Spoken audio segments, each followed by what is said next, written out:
أعوذ بالله من الشيطان الرجيم وإذ قلنا للملائكة اسجدوا لآدم فسجدوا إلا إبليس أبى واستكبر وكان من الكافرين وقلنا يا آدم اسكن أنت وزوجك الجنة وكلا منها رغدا حيث شئتما ولا تقربا هذه الشجرة فتكونا من الظالمين فأذلهما الشيطان عنها فأخرجهما مما كانا فيه وقلنا اهبطوا بعضكم لبعض عدو ولكم في الأرض مستقر ومتاع إلى حين۔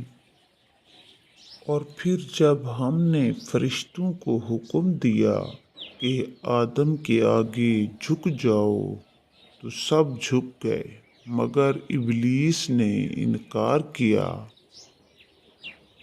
وہ اپنی بڑائی کے گھمنڈ میں پڑ گیا اور نافرمانوں میں شامل ہو گیا۔ پھر ہم نے آدم سے کہا کہ تم اور تمہاری بیوی دونوں جنت میں رہو اور یہاں با فراغت جو چاہو کھاؤ مگر اس درخت کا رخ نہ کرنا ورنہ ظالموں میں شمار ہوگے۔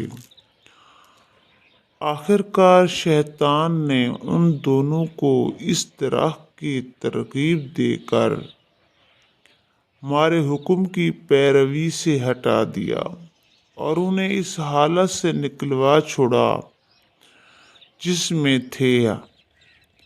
ہم نے حکم دیا کہ اب تم یہاں سے اتر جاؤ، تم ایک دوسرے کے دشمن ہو اور تمہیں ایک خاص وقت تک زمین میں ٹھہرنا ہے اور وہیں گزر بسر کرنا ہے۔